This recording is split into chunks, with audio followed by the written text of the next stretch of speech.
नमस्कार दोस्तों, मैं विजयपाल एक बार फिर से स्वागत करता हूं आप सभी का आपके अपने channel simple maths for you में। दोस्तों शुरू करते हैं आज का वीडियो। और आपको मैं बता दूं कि ये जो चैनल है मैथमेटिक्स का सिंपल मैथ्स फॉर यू, ये आप ही सभी का चैनल है, आपके लिए ही बनाया गया है। और मैथमेटिक्स की नॉलेज को आप सभी तक पहुँचाने के लिए ये बनाया गया है, यही हमारा उद्देश्य है। आप सभी का धन्यवाद कि आपने हमें सब्सक्राइब किया, लाइक किया और इस मुकाम तक पहुंचाया।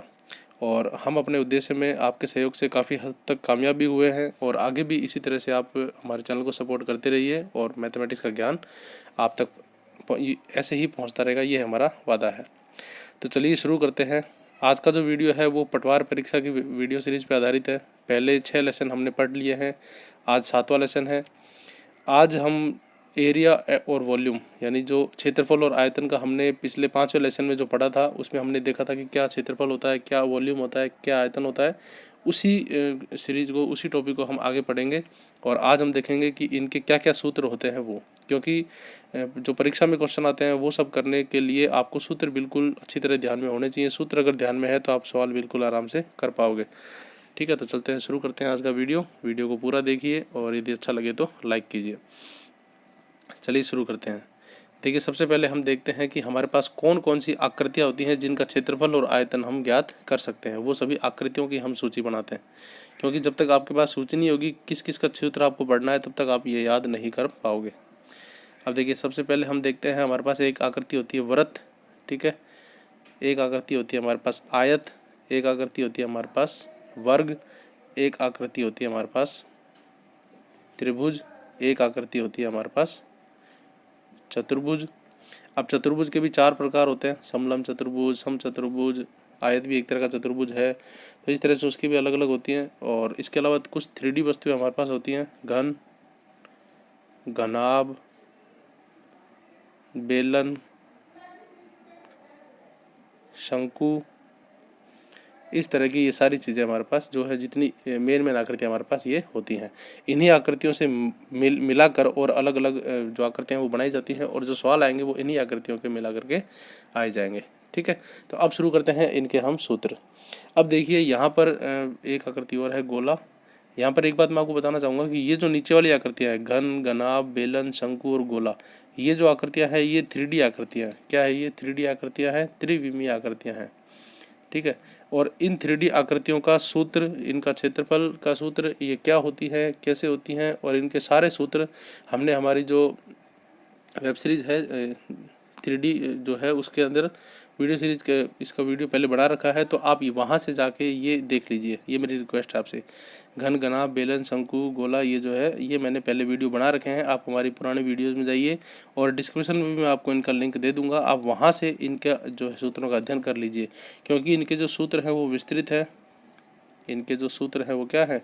विस्तृत हैं और विस्तृत सूत्र हैं, और यहाँ पर वापस से उनको बताना संभव नहीं है और समय भी आपका ख़राब होगा। तो मैं आपसे रिक्वेस्ट करूँगा कि आप वहाँ पर जाके उन वीडियो को देख लीजिए। ये सारे वीडियो पर, इन सारे टॉपिक्स पर वहाँ पर बिल्कुल खुल के मैंने वीडियो बनाए हुए हैं, तो वहाँ से आप इनका अध्ययन कर लीजिए। अब जो ऊपर वाले बचे हैं इनके सूत्र छोटे भी हैं और ये मैं आपको यहाँ पर बता देता हूँ। देखिए कैसे। सबसे पहले हम लेते हैं व्रत। व्रत अभी हमारी पिछले कुछ वीडियो में मैंने व्रत के बारे में बताया था, एक बार वापस से बता देता हूँ, क्योंकि व्रत के जो सूत्र होते हैं बिल्कुल सिंपल होते हैं। सबसे पहले तो आपको याद रखना है व्रत का क्षेत्रफल। व्रत का जो क्षेत्रफल होता है वो उसका सूत्र होता है पाई आर स्क्वायर। पाई की वैल्यू यहाँ पर आपको रखनी है 22/7, और यदि आप पॉइंटों में पाई की वैल्यू लोगे तो आपको रखनी है 3.14, और ज़्यादा रखो तो 3.1415। इस तरह से आप पाई की वैल्यू रख सकते हो। ठीक है, और फिर है व्रत का क्षेत्रफल हो गया। फिर है व्रत की परिधि या व्रत का परिमाप। हालांकि परिधि इस टॉपिक में नहीं आता, लेकिन फिर भी पूछ सकते हैं, तो आपको व्रत की परिधि याद रखनी है 2πr, और पाई का मान आपको यही रखना है। ये व्रत के क्षेत्रफल है। ठीक है, फिर बात करते हैं आयत की। तो आयत का जो क्षेत्रफल होता है, आयत का क्षेत्रफल होता है, क्या होता है? लंबाई इंटू चौड़ाई। ये बिल्कुल छोटा सूत्र है, ये आपको याद होगा पहले ही। आयत का क्षेत्रफल लंबाई इंटू चौड़ाई होता है, पहले भी आपने पढ़ रखा होगा। और आयत का परिमाप का सूत्र भी आप ध्यान रखिए, क्योंकि कई बार परिमाप दे दिया जाता है, उससे भुजा निकालने के बाद फिर आपको क्षेत्रफल ज्ञात करना है, तो सूत्र आपको ये सारे याद होने चाहिए। आयत का परिमाप होता है 2 इंटू लंबाई प्लस चौड़ाई। यानी आप लंबाई और चौड़ाई को जोड़ दीजिए, उसके 2 से गुणा कर दीजिए, तो ये आपके पास आ जाएगा आयत का परिमाप। ठीक है, उसके बाद वर्ग की बात करते हैं। तो वर्ग क्या होता है आपको पता ही है। वर्ग का क्षेत्रफल जो होता है, वर्ग का क्षेत्रफल होता है भुजा इंटू भुजा। देखिए आयत और वर्ग में क्या फर्क होता है। आयत की लंबाई अलग होती है, चौड़ाई अलग होती है, जबकि वर्ग के अंदर क्या होते हैं, दोनों बराबर होती है, इसलिए दोनों को हम भुजा बोलते हैं। तो यहाँ पे आप भुजा इंटू भुजा इसका क्षेत्रफल का सूत्र याद रख सकते हो, या आप चाहो तो भुजा स्क्वायर भी आप याद रख सकते हो। ठीक है, ये हो गया वर्ग का क्षेत्रफल। वर्ग के क्षेत्रफल के बाद वर्ग का परिमाप भी देख लेते हैं। वर्ग का परिमाप होता है 4 भुजाएं होती हैं, चारों का योग आपको निकालना है, यानी शॉर्टकट में अपन लिख सकते हैं 4 इंटू भुजा, ये वर्ग का परिमाप होता है। ठीक है, उसके बाद हम लेते हैं त्रिभुज। अब देखिए त्रिभुज जो है वो थोड़ी सी अलग आकृति होती है। तो त्रिभुज के क्षेत्रफल का मैं आपको शॉर्टकट जो सूत्र है वो बता देता हूँ। इसके अलावा तो त्रिभुज में अलग अलग तरह के प्रकार होते हैं, वो भी हम त्रिभुज की एक नई वेब सीरीज शुरू करेंगे। अभी तक त्रिभुज का हमारा एक ही वीडियो बनाया हुआ है, वो भी व्यूअर्स की डिमांड पे बनाया था। उसके अलावा त्रिभुज की अभी हम एक नई वीडियो सीरीज शुरू करेंगे, उसमें त्रिभुज के बारे में सब कुछ आपको बताया जाएगा, समझाया जाएगा। तो आप सभी वो वीडियो सीरीज देखना ना भूलें। त्रिभुज का क्षेत्रफल मैं आपको बेसिकली बता देता हूँ, 1/2 इंटू आधार इंटू ऊंचाई। यानी आपको आधार दिया हुआ होगा, ऊंचाई दी हुई होगी, आप उसको 1/2 से गुणा करके इस त्रिभुज का क्षेत्रफल निकाल सकते हो। और त्रिभुज का जो परिमाप होता है वो परिमाप तीनों भुजाओं का योग होता है। तीनों भुजाओं की नाप आपको अलग अलग दी जाएगी सवाल में, और उन तीनों भुजाओं को जोड़ करके आप त्रिभुज का परिमाप निकाल सकते हो। ठीक है, यहाँ पर एक बात ध्यान रखना, त्रिभुज का कई बार आधार और ऊंचाई दी हुई नहीं होती, त्रिभुज की तीनों भुजाएं दी हुई होती हैं। तो एक हीरो का सूत्र और होता है त्रिभुज में, क्या होता है, हीरो का सूत्र। हीरो का सूत्र आप बस ध्यान रख लीजिए, 3 जो भुजाएं हैं, त्रिभुज की 3 भुजाएं हैं, उन तीनों भुजाओं को हम मान लेते हैं ए और बी और सी। तो सबसे पहले आपको क्या करना पड़ता है, तीनों भुजाओं का जोड़ करके उनका अर्ध परिमाप निकालना पड़ता है। क्या करना पड़ता है, अर्ध परिमाप। अर्ध परिमाप होता है त्रिभुज का जो परिमाप है उसका आधा, और इसको बोलते हैं हम सेमी पैरामीटर यानी एस। और तीनों भुजाओं का जब आप जोड़ोगे a+b+c/2, जब उनमें 2 का भाग लगा दोगे तो परिमाप का आधा हो जाएगा, और वो आपके पास क्या आएगा, एस का मान। तो यदि आपको तीनों भुजाएं दी हुई हों और आपको त्रिभुज का क्षेत्रफल निकालना हो तो हीरो का सूत्र लगता है। हीरो एक वैज्ञानिक था जिसने इस सूत्र दिया था, इसलिए इसे हीरो का सूत्र कहते हैं।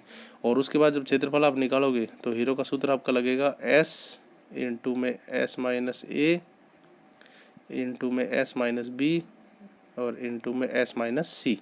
इन तीनों की गुणा करके आपको ये कर दो, तो वो जो उत्तर आएगा वो आपका क्या हो जाएगा, हीरो के सूत्र से त्रिभुज का क्षेत्रफल।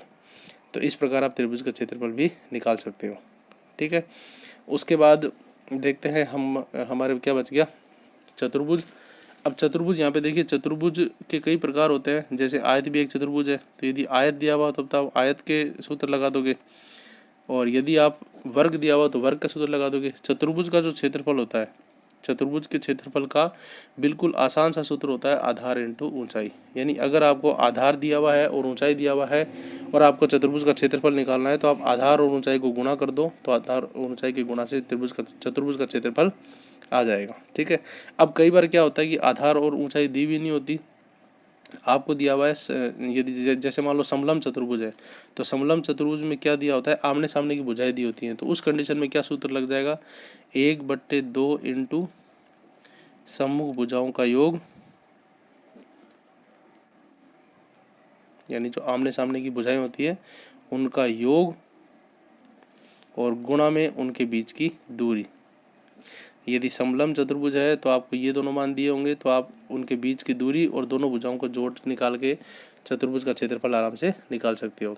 इसके अलावा कई बार क्या दिया होता है कि आपको एक तो विकर्ण दिया हुआ होता है, और कई बार दोनों विकर्ण दिए हुए होते हैं। तो दोनों अगर विकर्ण दिए हुए हैं तो आपको क्या करना है, 1/2 इंटू विकर्ण इंटू में दूसरा विकर्ण, यानी आपको दोनों विकर्णों की गुणा और इंटू में 1/2, ये आपको निकालना है।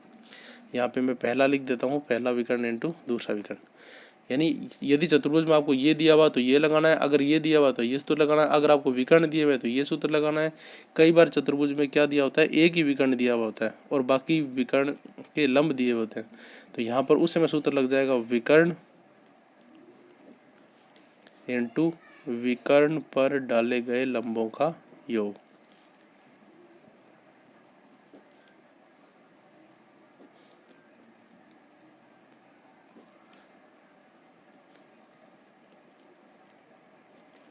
ये तो चतुर्भुज के जो क्षेत्रफल के सूत्र हैं वो कई हैं, और आपको सवाल में जो आंकड़े दिए हुए हैं उसके हिसाब से आपको निकालना है।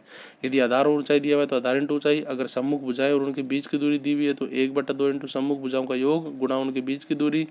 अगर आपको दोनों विकर्ण दिए हुए हैं तो 1/2 इंटू पहला विकर्ण इंटू दूसरा विकर्ण, और यदि आपको एक विकर्ण दिया हुआ है और दूसरे विकर्ण पर डाले गए लंब दिए हुए हैं तो 1/2 इंटू विकर्ण पर डाले गए लंबों का योग। ये आपको याद रखना है, ठीक है। अब देखिए यहाँ पर जो सूत्र मैंने बताए हैं वो बिल्कुल आपको शॉर्टकट में बताए हैं। आपको डिटेल्स से अगर ये सूत्र देखने हो तो हमारा एक वीडियो सीरीज है क्वाड्रिलेटरल यानी चतुर्भुज, उसमें इन प्रत्येक चतुर्भुज को बिल्कुल आराम से पूरा खुला खुला बताया हुआ है, तो आप वहाँ से जाके इनको आराम से देख सकते हो ताकि आपके बिल्कुल ये इजीली क्लियर हो जाए, ठीक है। तो आज की वीडियो में हमने देखा कुछ सूत्र, और कुछ सूत्र जो घन घन आपके हैं वो आपको पिछले वीडियो से देखने पड़ेंगे क्योंकि ये बहुत बड़े सूत्र हैं, पूरा डिटेल में वहाँ पर मैंने समझा रखे हैं, तो वहाँ से आप इनको ज़रूर याद कर लीजिए क्योंकि ये सूत्र आपके बहुत ज़्यादा काम आएंगे। तो आज की वीडियो में इतना ही। अगले वीडियो में हम लेंगे कुछ सवाल और फिर उनको सॉल्व करके देखेंगे कि किस प्रकार आपको एग्जाम में क्वेश्चन सॉल्व करने हैं, ठीक है। तो वीडियो अच्छा लगे तो इसे लाइक कीजिए। वीडियो को लास्ट तक देखने के लिए आप सभी का धन्यवाद। बने रहिए हमारे चैनल के साथ। धन्यवाद।